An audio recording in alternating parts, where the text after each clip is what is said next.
दोस्तों, जैसे Hindi, English, Gujarati, Marathi language होती है, उसी तरह चार्ट की भी एक लैंग्वेज होती है। चार्ट आपके साथ बातें कर सकता है, पर जरूरी है कि आपको उसे रीड करना आना चाहिए। कैंडलस्टिक पैटर्न के पीछे के इमोशंस, मार्केट स्ट्रक्चर, सपोर्ट और रेजिस्टेंस के पीछे छुपी हुई planning, supply and demand zone, कहां पर बायर्स का पावर है, कहां पर सेलर्स का पावर है, ऑन प्राइस एक्शन का हर एक मूव कुछ ना कुछ बोलता है कि आगे क्या हो सकता है। बस आपको ध्यान से उसको रीड करने की जरूरत है। दोस्तों, आज से आपका चार्ट रीड करने का नजरिया पूरी तरह से बदल जाएगा अगर इस वीडियो को ध्यान से समझा तो। जैसे यहां आप देख सकते हैं, मार्केट अभी लोअर लो और लोअर हाई के स्ट्रक्चर में नीचे आ रहा है। यहां डाउन ट्रेंड है, तो आपको सिर्फ और सिर्फ सेलिंग की अपॉर्चुनिटी फाइंड करनी है। नेक्स्ट हम देखें तो प्राइस धीरे धीरे ऊपर की तरफ मूव करने लगता है और आगे जाकर एक साइडवे रेंज में मार्केट स्टक हो चुका है। दोस्तों, पहले यहां डाउन ट्रेंड था, फिर मार्केट में हमें हायर हाई और हायर लो की फॉर्मेशन मिली। मतलब यहां एक मिनी अपट्रेंड की शुरुआत हो चुकी है, लेकिन अभी भी प्राइस ने इस रीसेंट स्विंग को ऊपर की तरफ ब्रेक नहीं किया। अगर ये मिनी अप ट्रेंड इस स्विंग को ब्रेक करके ऊपर की साइड जाता है, तभी हम इसको प्रॉपर अपर ट्रेंड कंसीडर कर सकते हैं।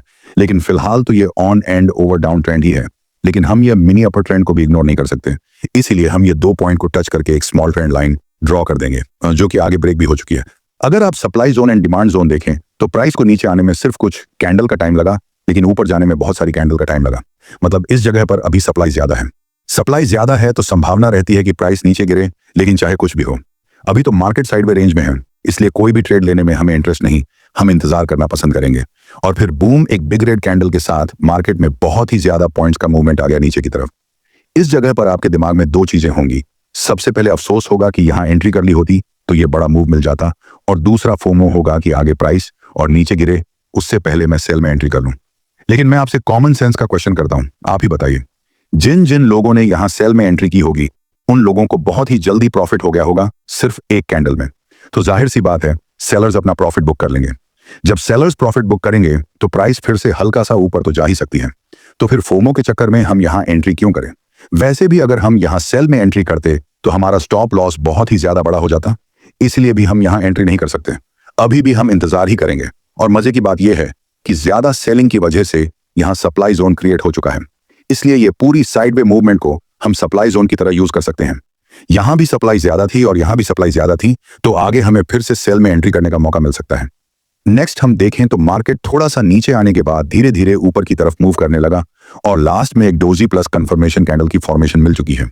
सप्लाई जोन के पास अब हम सेल में एंट्री कर सकते हैं। प्रॉफिट टारगेट यहां पर रखेंगे और स्टॉप लॉस डोजी कैंडल के हाई से थोड़ा सा ऊपर। नेक्स्ट हम देखें तो हमारा प्रॉफिट टारगेट हिट हो चुका है।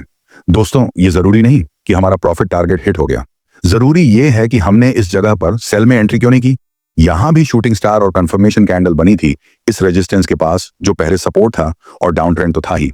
प्राइस एक्शन के अनुसार ये भी सेल का सिग्नल है, लेकिन हमने यहां एंट्री नहीं की क्योंकि यहां एक ट्रेंड लाइन बन सकती थी जो पहले रेजिस्टेंस का काम करती थी और आगे सपोर्ट का काम करेगी।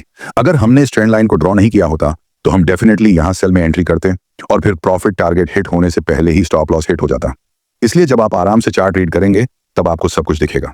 पर्सनली मैं खुद इस ग्राफ को लाइव देख रहा था।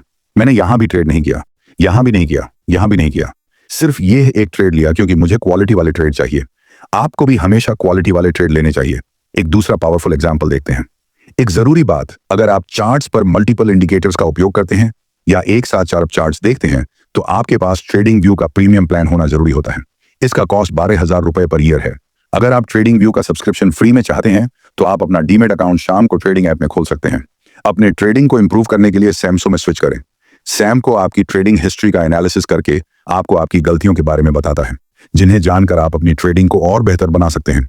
एक ही प्लेटफॉर्म पर सभी एसेट क्लास में ट्रेड कर सकते हैं, जिसमें कमोडिटी डेरिवेटिव्स और करेंसी डेरिवेटिव्स भी शामिल हैं। यहाँ अकाउंट ओपनिंग फ्री है और पहले साल के लिए अकाउंट मेंटेनेंस भी फ्री है। म्यूचुअल फंड और आईपीओ में कोई कमीशन नहीं है। बाकी सभी एसेट क्लास में ट्रेड करने पर केवल ₹20 पर ऑर्डर ब्रोकरेज लिया जाता है और यहाँ कोई भी हिडन चार्ज नहीं है। 1000 से ज्यादा स्टॉक्स पर 4 गुना लेवरेज मिलता है, जिसे आप लाइफ टाइम प्रॉपर लोअर लो और लोअर हाई की फॉर्मेशन में मूव कर रहा है। मतलब मार्केट का स्ट्रक्चर अभी बेयरिश है, इसलिए हम बोल सकते हैं कि यहाँ मार्केट में सेलर्स का डोमिनेंस है।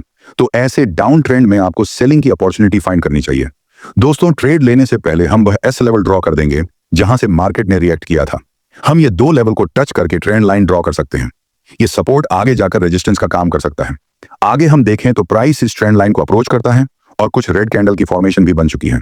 अभी भी इसका रीसेंट स्विंग ऊपर की तरफ ब्रेक नहीं हुआ, तो अभी भी ये है डाउन ट्रेंड ही है।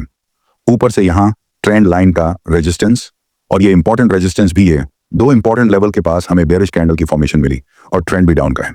अगर हम यहाँ सेल में एंट्री करेंगे तो हमारा स्टॉप लॉस बहुत ही स्मॉल रहेगा और प्रॉफिट टारगेट इस सपोर्ट के पास, मतलब प्रॉफिट टारगेट बड़ा रहेगा। क्या हमें यहाँ सेल में एंट्री कर लेनी चाहिए? नहीं, डाउन ट्रेंड है, ट्रेंड लाइन के पास बेरिश कैंडल की फॉर्मेशन मिली, फिर भी आपको सेल में एंट्री नहीं करनी चाहिए। यहाँ क्यों एंट्री नहीं करनी चाहिए? इसका रीजन जानने के लिए आपको कैरेक्टिव और इंपल्सिव मूव का छोटा सा कंसेप्ट समझना चाहिए। देखिए, जब मार्केट किसी अपर ट्रेंड में होता है उसे समय बीच बीच में जो डाउन मूव मिलती है उसको हम कैरेक्टिव मूव बोलते हैं, और अपर ट्रेंड के दौरान जो भी अपर साइड के मूव मिलते हैं उसको हम इंपल्सिव मूव बोलते हैं। जैसे यहाँ एक अपर ट्रेंड था तो जितने भी डाउन मूव मिले उसको हम कैरेक्टिव मूव कहेंगे, और जितने भी अपर साइड के मूव मिले उसको हम इंपल्सिव मूव कहेंगे। उसी तरह जब कोई डाउन ट्रेंड होता है उसमें जितने भी अपर साइड के मूव मिलते हैं उसको हम कैरेक्टिव मूव बोलते हैं, और जितने भी डाउन साइड के मूव मिलते हैं उसको हम इंपल्सिव मूव बोलेंगे। जैसे कि यहाँ ये डाउन ट्रेंड है तो ये सारे डाउन साइड के मूव को हम इंपल्सिव मूव कहेंगे, और ये सारे अपर साइड के मूव को हम कलेक्टिव मूव कहेंगे। इस कॉन्सेप्ट का यूज करके आप पता लगा सकते हैं कि कोई ट्रेंड रिवर्स होगा या फिर कंटिन्यू करेगा। कैसे? आइए देखते हैं। जब किसी अपर ट्रेंड के दौरान इंपल्सिव मूव स्मॉल होने लगे और कलेक्टिव मूव बिग होने लगे तो समझ लेना कि हो सकता है आगे ये ट्रेंड अपर ट्रेंड में से डाउन ट्रेंड में शिफ्ट हो जाए, क्योंकि हर बार यहाँ सेलर्स प्राइस को ज्यादा से ज्यादा नीचे पुश कर रहे हैं और आगे ये अपर ट्रेंड डाउन ट्रेंड में रिवर्स हुआ भी। इस तरह किसी डाउन ट्रेंड में इंपल्सिव मूव स्मॉल होने लगे और कैरेक्टिव मूव बिग, तो हो सकता है कि ये डाउन ट्रेंड अप ट्रेंड में रिवर्स हो जाए, क्योंकि बायर्स प्राइस को हर बार ज्यादा से ज्यादा ऊपर की तरफ पुश करने में इंटरेस्टेड है। आगे या डाउन ट्रेंड अप ट्रेंड में रिवर्स हुआ भी। चलिए हमारा पिछला एग्जांपल कंटिन्यू करते हैं। यहाँ आप देख सकते हैं पास्ट में इंपल्सिव मूव बिग बन रहे थे एंड कैरेक्टिव मूव स्मॉल, लेकिन इस बार ये कैरेक्टिव मूव बहुत ही ज्यादा बड़ा बन चुका है पिछले सब कैरेक्टिव मूव के कंपैरिजन में। तो हो सकता है ये डाउन ट्रेंड अब एंड हो जाए और एक अप ट्रेंड देखने को मिले।